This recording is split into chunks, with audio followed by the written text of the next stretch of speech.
Hi hello అండి, this is మేఘనా Reddy. Welcome back to our channel మేఘనా టిప్స్ అండ్ బ్లాగ్స్. ఈ రోజు నేను మన ఛానల్ ద్వారా అందరికీ ఎంతో యూస్ఫుల్ అయిన ఇన్ఫర్మేషన్ ని షేర్ చేస్తూ అదే విధంగా సీనియర్ డాక్టర్ గారిని ఇంటర్వ్యూ చేయబోతున్నానండి. ఈ మధ్య కాలంలో ఏంటంటే ఫుడ్ మనం తీసుకునే ఫుడ్ అయి ఉండొచ్చు, ఏదైనా కూడా గట్ హెల్త్ మీద ప్రభావం అనేది చూపిస్తుందండి. మనం ఇప్పుడు ఇంటర్వ్యూ చేసేది కూడా సీనియర్ కన్సల్టెంట్ సర్జికల్ గ్యాస్ట్రోఎంట్రాలజిస్ట్ అనమాట. ఈ ఫ్యాటీ లివర్ అయి ఉండొచ్చు, గాల్ స్టోన్స్ అయి ఉండొచ్చు, పైల్స్ అయి ఉండొచ్చు, ఈ విధంగా రకరకాలుగా మనకి గట్ హెల్త్ మీద ప్రభావం చూపిస్తుంది. వాటన్నిటిపైన చాలా రకాల డౌట్స్ ఉన్నాయి. అదే విధంగా ఏ విధంగా గట్ హెల్త్ మెయింటైన్ చేయాలి అనేది కూడా మనం డాక్టర్ గారిని అడిగి తెలుసుకుందామండి. Kim sunshine Kompally Hyderabad, Kim sunshine Begumpet Hyderabad లో ఉన్న consultant senior surgical gastroenterologist and robotic surgeon doctor Mukteshwar Dasari గారితో మనం ఈ రోజు ఇంటర్వ్యూ తీసుకోబోతున్నామండి. వారు చాలా అడ్వాన్స్ ట్రీట్మెంట్ లో కూడా వారు ఎంతో క్రిటికల్ సర్జరీస్ కూడా వారు టేకప్ చేయడం జరిగింది అనమాట. అటువంటి సీనియర్ సర్జికల్ గ్యాస్ట్రోఎంట్రాలజిస్ట్ తో మనం ఈ రోజు మాట్లాడి అనేక వివరాలు మనం తెలుసుకుందాం. ఒకసారి దాసరి ముక్తేశ్వర్ సార్ తో మనం మాట్లాడదాం, పదండి. నమస్తే సార్. నమస్తే అండి. సార్, మన గట్ హెల్త్ని సెకండ్ బ్రెయిన్గా మనం పరిగణిస్తాం. అలాంటిది మధ్యకాలంలో ఫ్యాటీ లివర్ అనేది అసలు లేడీస్కి జెంట్స్కి తేడా లేకుండా ఆల్కహాలిక్, నాన్ ఆల్కహాలిక్ ఇలా వస్తుంది అనమాట. సో ఫ్యాటీ లివర్ అనేది అంత సీరియస్ ఇష్యూనా సార్? ఎందుకు చాలా మందిలో ఈ మధ్యలో చూస్తున్నాం అనేది? ఫ్యాటీ లివర్ మీరు అన్నట్టుగా fatty liver it self is two types. అంటే మామూలుగా non alcoholic fatty liver, alcoholic fatty liver. అంటే మందు తాగే వాళ్ళలో ఫ్యాటీ లివర్ అయ్యి అది మెల్లిమెల్లిగా సిరోటిక్ లివర్ పాడైపోవడం వేరే. నాన్ ఆల్కహాలిక్ ఫ్యాటీ లివర్ ఈ మధ్యకాలంలో మీరు చూసేది ఎవరు స్కాన్ చేసుకున్నారు చాలా మందికి కూడా నాన్ ఆల్కహాలిక్ ఫ్యాటీ లివర్ ఎక్కువ కామన్ అవుతుంది. దీనికి మెయిన్ కారణం ఇంటేక్ అవుట్పుట్ కాన్సెప్ట్. అంటే ఇప్పుడు మనం ఎక్కువ తీసుకోవడం, ఏదైనా క్యాలరీస్ కానీ ఫ్యాట్స్ కానీ ఎక్కువగా కన్జ్యూమ్ చేసుకొని ఎక్స్పెండిచర్ తక్కువ ఖర్చు చేయడం, లైక్ ఎనర్జీ ఎక్సర్సైజ్ చేయకపోవడం కానీ. So that more amount of calories తీసుకోవడం వల్ల this calories will go in to the liver. ఆ లివర్ మీద దీస్ క్యాలరీస్ కన్వర్ట్ ఇంటూ కొద్ది వరకు అయితే గ్లైకోజన్ కన్వర్ట్ అవుతుంది. ఇంకా ఎక్కువ తీసుకుంటే convert to fats. So liver accumulation of fats in the liver more. Sir, in case fatty liver అని వస్తే ఈ మధ్య కాలంలో ఎలా అయిపోయిందంటే చాలా కామన్ అంట అని వదిలేస్తున్నారు. బట్ ఫ్యాటీ లివర్ ని అలా నెగ్లెక్ట్ చేస్తే తర్వాత ఫైబ్రోసిస్, సిరోసిస్ అంటున్నారు కదా సార్, వాటికి ఎలా ఉంటుంది? ఫ్యాటీ లివర్ రివర్స్ అంటున్నారు, మరి ఫైబ్రోసిస్, సిరోసిస్ కూడా రివర్స్ అయినా సార్? అది ఏంటి ఒక్కసారి? లేదు అంటే మనకి ఫ్యాటీ లివర్ ఏదైతే ఉందో grades, grade 1 fatty liver, grade 2 fatty liver, grade 3 fatty liver. ఆ గ్రేడ్ 3 తర్వాత then you go to fibrosis. అప్పటి వరకు కొంచెం reversible. Once post fibrosis your cirrhosis ఆ నాడ్యూల్స్ ఫామ్ అవుతాయి. ఇది ఇర్రివర్సిబుల్, అంటే లివర్ పూర్తిగా పాడైపోయింది. సార్, మరి లివర్ క్యాన్సర్ స్టేజ్ అనేది సిరోసిస్ తర్వాత ఖచ్చితంగా వస్తుందంటారా? అసలు ఖచ్చితంగా కాదు, కానీ సిరోటిక్ అంటే లివర్ పాడైపోయింది. Now it is prone to malignant, అంటే ఇప్పుడు ఇది క్యాన్సర్ గా మారే అవకాశాలు ఉన్నాయి. ఆ లివర్ సిరోటిక్ కూడా స్టేజెస్ ఉంటాయి. మాకు సిటిపి స్కోర్స్ ఉంటాయి, మిడిల్ స్కోర్స్ ఉంటాయి. CTP A-B-C. ఆ C స్కోర్కి వెళ్ళాడు అంటే రికరెంట్ అడ్మిషన్లు అవుతూ ఉంటాయి. లివర్ మనకి దాని ఫంక్షన్ ఉంటో సరిగ్గా పూర్తిగా చేయలేకపోతుంటుంది. అతను వాళ్ళని ట్రాన్స్ఫర్ చేయాల్సిన పరిస్థితి వస్తుంది. వీళ్ళలో ఈ సిటిపి A కానీ B కానీ C కానీ లివర్ పాడిన వాళ్ళు ఎవరో ఒకరు ఖచ్చితంగా, అంటే అందరూ వాళ్ళు లేదు, క్యాన్సర్ కూడా మారచ్చు. సిరోసిస్ లివర్ ఉంటే వారికి కాస్త ఫుడ్ కూడా ఒకే క్వాంటిటీలో వారు తినలేరు, కాస్త తక్కువగా తినాల్సి వస్తుంది. ఫుడ్ స్టైల్ కూడా చాలా డిఫరెంట్గా ఉంటుంది. సిరోసిస్ వాళ్ళు అలా ఫుడ్ స్టైల్ మెయింటైన్ చేస్తూ కార్సినోమాకి వెళ్లకుండా అవకాశాలు ఉన్నాయా? ఫుడ్తో ఉండదు. వన్ సిరోటిక్ అంటే ఇట్స్ దాంట్లో it is prone for malignancy. ఎంతమందికి వస్తుంది అని చెప్పడం కష్టం, కానీ హై రిస్క్ ఫర్ క్యాన్సర్. అంతేగాని ఫుడ్తో సంబంధం లేదు. నువ్వు ఫుడ్ మార్చినా కానీ ఆ రిస్క్ అనేది తగ్గదు. ఓకే సార్, ఇప్పుడు ఫ్యాటీ లివర్ కి మెడిసిన్ లేదంటున్నారు, మరి ఏ విధంగా తగ్గించుకోమంటారు? ఫ్యాటీ లివర్ మెడిసిన్ అంటే there are many medicines are coming. Medicine ఏంటి? సింపుల్ వెయిట్ లాస్ అవ్వమంటారు. డైట్ లాస్ అంటే నువ్వు తిండి తగ్గించేసి తగ్గినవని చెప్తున్నా. ఫుడ్ ఎక్కువ తినేసి మనం అందరం కూడా తక్కువ వర్కౌట్ చేస్తున్నాం. వర్కౌట్ పెంచేసి ఎక్సర్సైజ్ పెంచారనుకోండి, వర్కౌట్ పెంచేసి ఫుడ్ తగ్గించేసి యాడిక్వేట్ హైడ్రేషన్ తీసుకుంటే, అండ్ వైటమిన్ E అని ఉంటుంది, వైటమిన్ E యాంటీ ఆక్సిడెంట్, అవి తీసుకుంటే సరిపోతుంది. అంటే మనం ఫ్రూట్స్ సరిపోతుంది. సార్, ఏదైనా సర్జరీ చేయాల్సి వచ్చినప్పుడు మామూలుగా జనరల్ సర్జరీ, ఓపెన్ సర్జరీ, లేకపోతే లాప్రోస్కోపిక్, రోబోటిక్ ఇలా డిఫరెంట్గా ఉంది. ఏది చేస్తే పేషెంట్కి ఎక్కువగా సక్సెస్ రేట్ ఉంటుంది సార్? ఏది బాగుంటుంది అంటారు సక్సెస్? ఇది డిపెండ్స్ అపాన్ సర్జరీ టైప్. అంటే ఫర్ ఎగ్జాంపుల్ గాల్ స్టోన్స్ వచ్చింది అనుకోండి సార్, వారికి ఇలా రోబోటిక్ లేకపోతే లాప్రోస్కోపిక్ ఏది బెటర్ అంటారు? For gallstones ideal is laparoscopic. No need going for robotic. అవసరం లేదు. ఓకే అంటే రోబోటిక్ ఏంటంటే ఓవర్ కిల్. ఓకే ఓకే మనం రోబోటిక్ తో లాప్రోస్కోపీ చేస్తున్నాం అంటే, మనం రోబోటిక్ తో గాల్ బ్లాడర్ స్టోన్ తీస్తున్నాము అంటే యా వేర్ ఓవర్ అంటే ఎక్కువ చేస్తున్నాం అన్నట్టుగా, అంటే ఉన్నదానికన్నా ఓకే ఎంత అవసరమో దానికన్నా ఎక్కువ చేస్తున్నాం. అంటే సర్జరీ Okay. పరంగా అయితే అంతే చేస్తాం, ఓకే కాస్ట్ పరంగా చెప్తున్నా, పేషెంట్ కి బర్డెన్ పెరగడం తప్ప.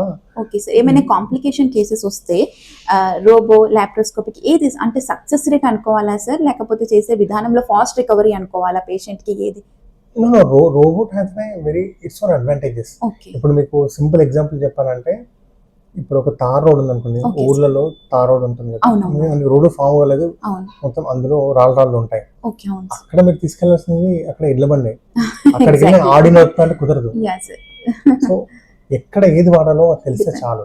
ఇప్పుడు నేను హైవే మీద ఎడ్ల బండి నడపలేం కదా, I have to go good car. So robot కూడా అవసరాలు చాలా ఉంటాయి, కానీ ప్రతి చోట రోబోట్ వాడతా అంటే కుదరదు. ఇట్స్ ఎనీ పేషెంట్ కి బర్డెన్, అడ్వాంటేజ్ కూడా ఉండదు. సక్సెస్ రేట్ అయితే సార్ లాప్రోస్కోపీ అవన్నీ కామన్ Success గానే depends ఉంటాయి. upon the surgery type and surgeon. Okay Not depend upon the type of surgeon. అంటే నువ్వు రోబోట్ ల్యాబ్ చేయి, ఓపెన్ చేయి, ఓకే సార్ మంచి సర్జన్ దేనికి ఎలా ఇండికేషన్ చేస్తే చాలు. Okay success rate will not depends upon the okay robota, open lab. Okay కొన్నిటికి ఖచ్చితంగా ఇప్పుడు మీరు ఇందాక అడిగారు కదా Yeah. అడ్వాంటేజ్ ఏంటి అని. ఒక Yes. అడ్వాంటేజ్ చెప్పచ్చు. ఇప్పుడు లాప్రోస్కోపీ గాల్ బట్టి తీయడానికి లాప్రోస్కోపీ పోల్చిన ఐడియల్. సో దానికి 4 కీ హోల్స్ ఉంటాయి, యా సార్ 1 2 3 4 యా ఇలా ఉంటాయి. ఓకే ఇఫ్ అట్ ఆల్ నేను రోబోట్కి వెళ్ళాలనుకోండి, ఓకే 1 2 3 4 ఇట్లా ఉంటాయి. ఓకే సో ఓకే సైడ్ కు ఉంటాయి. ఓకే ఆ 2 సైడ్ కు ఉండడం వల్ల ముందు కనబడవు. ఓకే సార్ ఏమన్నా కొద్ది కాస్మోసిస్ కావాలనుకున్న వాళ్ళు ఎవరైనా లేదు నేను చేయించుకుంటా అది వేరు, కానీ ఇన్ జనరల్ అయితే not necessary. Okay sir patient situation బట్టి మీరు డిసైడ్ చేస్తారు. బట్ వాళ్ళు అడిగితే మాత్రం definitely will opt. Yes sir, ఇప్పుడు ఏంటంటే ఈ ఫ్రెండ్లీ ఆర్గాన్ అని చెప్తుంటారు లివర్ని, పూర్తిగా డ్యామేజ్ అయ్యే వరకు కూడా పెద్దగా తెలిసేది కాదు. సార్ ఒక ఏజ్ లైక్ ఒక 50 years తర్వాత ఎల్ఎఫ్టి కానీ కొలనోస్కోపీ కానీ చేసుకోవడం అవసరం అంటారా? ఏ ఏజ్ తర్వాత చేసుకోమంటారు ఎల్ఎఫ్టి కొలనోస్కోపీ? ఇయర్లీ ఎన్ని టైమ్స్ చేసుకోవాలి? ఎల్ఎఫ్టి కొలనోస్కోపీ అని మీరు మామూలుగా రొటీన్ జనరల్ హెల్త్ చెకప్ ఉంటుంది, యాన్యువల్ హెల్త్ చెకప్ కానీ 5 years కోసం చేయించుకోవడం మంచిది. ఇప్పుడు మామూలుగా కొలనోస్కోపీ అన్నారు కాబట్టి ఈవెన్ ఎల్ఎఫ్టి కానీ కొలాన్ క్యాన్సర్స్ కూడా ఈ మధ్యన ఫారెన్ తో కంపేర్ చేసి తక్కువైనప్పటికీ బట్ వస్తున్నాయి సార్. డెఫినెట్లీ. ఇప్పుడు మనకి మెయిన్ గా మీరు అన్నారు కదా, ఇది మన లివర్ది సైలెంట్ ఆర్గన్ అని. అవును sir. Liver and kidney both are silent. అది 80-90% డ్యామేజ్ తప్ప మీకు చెప్పదు. సార్ మళ్ళీ ఫ్రెండ్లీ ఆర్గాన్ లివర్ బాగా అవుతుంది అన్న హోప్ లో ఉంటారు. అది అవును, కానీ లివర్ది ఎల్ఎఫ్టి చేయడం అనేది మీరు యాన్యువల్ చెకప్ చేసుకోవచ్చు. ప్రతి 6 months కల్లా చేయాలని అవసరం లేదు, 1 year కోసం అవసరం లేదు. యూ నో మీకు అబ్నార్మల్ ఉంటే మాత్రం మీరు డెఫినెట్లీ మళ్ళీ 6 months 1 year చేయించుకోవాలి. Colonoscopy different. Colonoscopy more than 60 years ఉన్న వాళ్ళు 60 years తర్వాత ఒకసారి చేయించుకుంటే మంచిది. ఎలాంటి సిమ్టమ్స్ లేకపోయినా ఇప్పుడు స్క్రీనింగ్ చేయించుకోవడం మంచిది. మెయిన్లీ మన తెలంగాణలో రెడ్ మీట్ తింటాం కదా, గోట్ రెడ్ మీట్ అవి చేయించుకోవడం మంచిది. వాళ్ళకి ఎక్కువ కోలన్ క్యాన్సర్ ఛాన్స్ ఎక్కువ ఉంటుంది. సార్ ఈ మధ్య కాలంలో ఏంటంటే ఏది లైక్ ఏదైనా తీసుకోవాలి అనుకున్నా కూడా జంక్ ఫుడ్ ఎక్కువ అయిపోయింది, ఫైబర్ చాలా తక్కువ అయిపోయింది. దాని వల్లనే ఈ ప్రాబ్లమ్స్ అన్ని వస్తున్నాయా? లైక్ ఈ కొలాన్ అని. కోలన్ క్యాన్సర్ కి అయితే డెఫినెట్లీ ఫైబర్ కావాలి. మనకి ఏమంటే కొన్ని లక్షల బ్యాక్టీరియా ఉంటాయి, మంచి బ్యాక్టీరియా. సార్ ఇది కూడా ఆ మంచి బ్యాక్టీరియా అన్ని కూడా కోలాన్లో ఎక్కువ ఉంటాయి. కోలాన్లో some part of small bowel కోలాన్లో చాలా ఉంటాయి. ఆ మంచి బ్యాక్టీరియా వాటికి ఫుడ్ కావాలి. వాటికి ఫుడ్ మనం తినే రెడ్ మీట్ కాదు, వాటికి ఫుడ్ అంటే ఫైబర్. వాటికి ఫుడ్ పెడితేనే కదా అవి they will grow in number and they will protect your colon. Sir actually ఏంటంటే ఈ పాయింట్ చూస్తే నాకు ఇంకా క్వశ్చన్ గుర్తొచ్చింది. ఈ మధ్యకాలంలో న్యూట్రిషన్, సరే నేమ్ అనేది అనవసరం మనకి, న్యూట్రిషన్ ప్రోడక్ట్స్ ఏం చెప్తున్నాయంటే ప్రోబయోటిక్ తీసుకోండి ప్రతిరోజు, గట్ హెల్త్ బాగుంటుంది. ఇలాగా సప్లిమెంట్స్ అనేది బాగుంటుంది అని డాక్టర్ రికమెండ్ చేయకుండా అది ఎంతవరకు కరెక్ట్ సార్? ప్రోబయోటిక్ అంటే న్యాచురల్ గానే వస్తాయి, బట్ తీసుకుంటున్నారు సార్ న్యూట్రిషన్ లో సప్లిమెంట్ అవసరం లేదు. అది చెప్పండి సార్. అస్సలు అవసరం లేదు. మీరు రోజు పెరుగు తినండి, ప్రోబయోటిక్ ఉంటుంది. పెరుగులో ఉంటుంది, నార్మల్ పెరుగు తింటే చాలు. పెరుగు తింటే ప్రోబయోటిక్. పెరుగు తినలేరు, లస్సీ తాగండి చాలు, సరిపోతుంది చాలు. సార్ ఇంకా మీరు గ్యాస్ట్రోలో ఉన్నారు కాబట్టి సార్ రకరకాలుగా ప్రాబ్లమ్స్ అనేది చూస్తూ ఉంటాం. అసలు లైక్ సడన్ గా ప్రాంకియాసిస్ కి కూడా ఏదైనా ప్రాబ్లం వస్తే సడన్ గా చాలా సివియారిటీ అనేది వస్తుంది. ఇప్పుడు లివర్ ట్రాన్స్ప్లాంట్ చూస్తున్నాం, నీ రిప్లేస్మెంట్ చూస్తున్నాం, ప్రాంకియాసిస్ కి కూడా అలాంటి రిప్లేస్మెంట్స్ ఏమన్నా ఉన్నాయా సార్ ఇప్పటికే? ప్యాంక్రియాస్ కి ఇప్పుడు మన దగ్గర అంత సెంటర్ లో లేవు, కానీ ప్యాంక్రియాస్ కి పూర్తి రీప్లేస్ చేసే ప్యాంక్రియాస్ ఉన్నాయి. ప్యాంక్రియాస్ ట్రాన్స్ప్లాంట్స్ కిడ్నీతో పాటు ప్యాంక్రియాస్ చేయడం, ప్యాంక్రియాస్ ట్రాన్స్ప్లాంట్స్ కూడా ఉన్నాయి. సక్సెస్ రేట్ ఉంటుందా సార్? తక్కువ సక్సెస్ రేట్ అంత మరి ఈ లివర్ అయినంత కానీ లేదంటే నీ అయితే చాలా ఎక్కువ, అంటే లివర్ కిడ్నీ అయినంతగా అంత కాదు. Pancreas is dangerous organ to touch. Tiger in abdomen అంటారు, అంటే చాలా సాఫ్ట్ ఉంటుంది. సో ప్యాంక్రియాస్ కి ఏమైనా పూర్తి డ్యామేజ్ అయితే మీరు అన్నట్టుగా దాంతోపాటు కిడ్నీ డ్యామేజ్ అయినా ఉన్న అప్పుడు ట్రాన్స్ప్లాంట్ ట్రై చేస్తున్నారు. ఇట్ గోయింగ్ ఆన్, ట్రాన్స్ప్లాంట్ అవుతున్నాయి. కాబట్టి success rate not that great compare to other organs. Okay sir, ఇప్పుడు పైల్స్ తీసుకుంటే ఈ మధ్య కాలంలో ఫైబర్ తక్కువ తీసుకోవడం వల్ల ఎంగేజ్ లో కూడా పైల్స్ వస్తున్నాయి. బట్ వాళ్ళు మొహమాట పడి ఆ ట్రీట్మెంట్ కూడా రాకుండా చెప్పకుండా అలా గ్రేడ్ అనేది పెరిగిపోతుంది. పైల్స్ వస్తే ఏ గ్రేడ్ లో సర్జరీ అవసరం సార్? ఒక్కసారి ఎన్ని గ్రేడ్స్ ఉంటాయి? మామూలుగా పైల్స్ కి గ్రేడ్ 1, గ్రేడ్ 2, గ్రేడ్ 3, గ్రేడ్ 4 ఉంటుంది. ఓకే, సింపుల్ చెప్పాలంటే గ్రేడ్ 1, గ్రేడ్ 2 మీకు కనబడదు. ఓకే ఓకే, పెయిన్ ఉండదా సార్? పెయిన్ ఉండొచ్చు, పెయిన్ ఉంటుంది, కానీ మీకు కనబడదు. అంటే మనం వాష్రూమ్ వెళ్ళినప్పుడు కింద కనబడదు. ఒకవేళ వాష్రూమ్ వెళ్ళినప్పుడు కింద మనకు తగులుతూ ఉన్నాయి, మళ్ళీ దాని చేత పైకి వెళ్ళిపోతున్నాయి అంటే అది గ్రేడ్ 3. వాష్రూమ్ వెళ్ళాక అంటే మీరు చేతితో చూస్తే గ్రేడ్ 3. అంటే మనకు తగులుతున్నాయి అనుకోండి కింద వాష్రూమ్ వెళ్ళాక, దాంతో చేతితో లోపలికి అంటే అది గ్రేడ్ 3. ఒకవేళ అది బయటకు వచ్చేసి లోపల పోట్లే అనుకో అది గ్రేడ్ 4. సో గ్రేడ్ 3, గ్రేడ్ 4 కి most probably require surgery mostly. అంటే సార్ అప్పుడు ఏమైనా ఫైబర్ తీసుకొని వామ్ వాటర్ అలా యూస్ చేస్తే మనకి రివర్సిబుల్ అవుతుందంటారా? Grade 3, grade 4 in general, grade 4 అయితే కాదు, grade 3 there is some chance.